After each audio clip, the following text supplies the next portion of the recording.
And so the price, the demand for oil will drop. And so that has very serious implications for us. And that is why, as a country, we need to step up on alternative to oil. We need to go back to the farms. We need to go back to the extractive industry.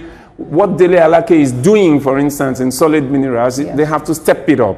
Nigerians need to buy into this. The northern countries where solid minerals are. Trump, we have some, live pictures now. Donald Trump and his team there leaving to the White House, where the inauguration will take place at midday there in Washington, D.C. in the United States. The church service has just ended and they are on their way to the White House.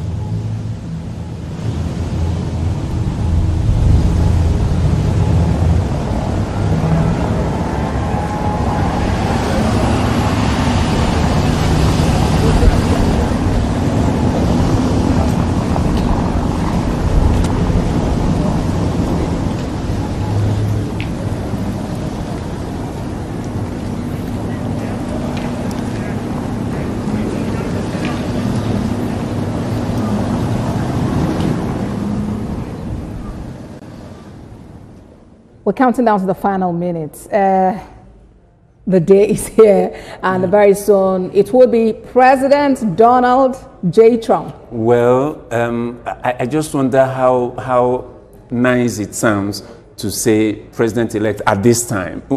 Because there are already activities, leading into the actual thing. But then you were talking about the implication of some of his policies. So we talked about oil. Yeah. The effect it's going to have on, world economy. In fact, so it's not only Nigeria that this is going to affect, but most oil-producing countries. So if you have been very slow and very backwards in your, any country that has been very backward in, looking for alternative economy, they are going to have a very hard time in the 4 years of Donald Trump.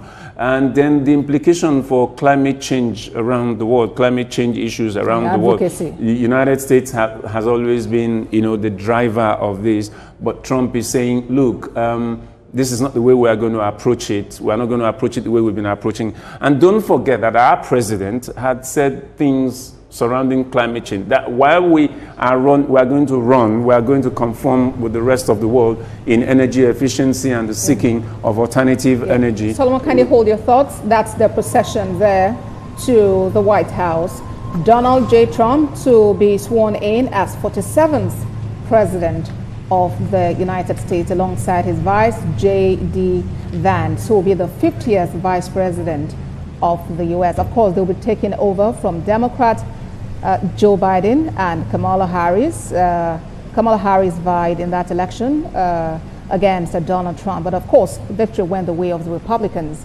And Donald Trump is today being sworn in, this time indoors because of concerns about harsh weather in Washington, D.C., where the inauguration is taking place. But of course, he's promised that when he steps out after that inauguration, he would speak to people who are gathered around to celebrate with him on his return to the White House. And quite importantly also, he's mentioned that about 100 executive orders will be signed on day one, from immigration to energy.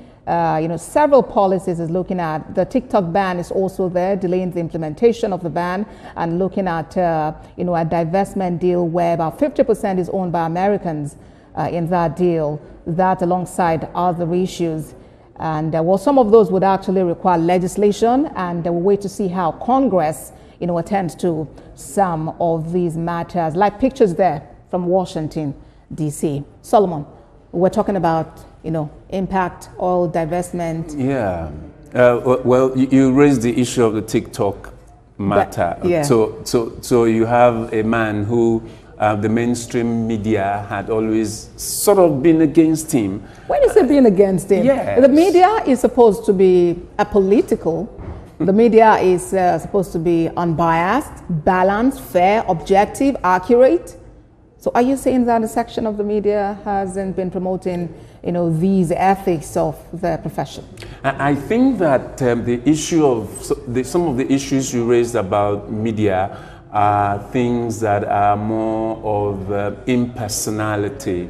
They are theoretical in their highest dimensions, because media houses and people who operate within the media have leanings. The media as an object, as a technological implement, is inanimate, so it doesn't have biases. But the people who operate within there are human beings, and there are things that guide the operation of the media. There are ideological philosophies that guide the operation of media houses and media empires.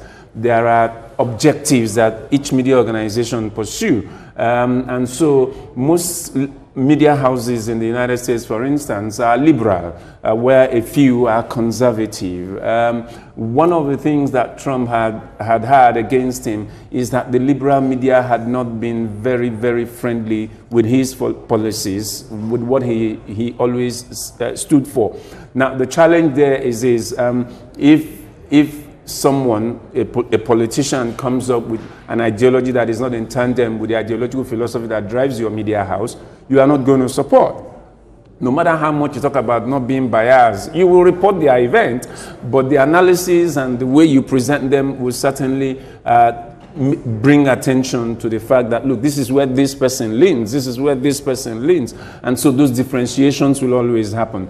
And so the online media, the internet media, played a very significant role in the emergence of Donald Trump. Donald Trump, don't forget, had created a lot of problems for TikTok in his first term. But suddenly he's having a U-turn now, because TikTok, the YouTube channels, all the things you have on the internet played a significant role in trying to help him create balance against the mainstream media during this last campaign. It worked for him, and he feels, okay, there's something going on here. This is a democratic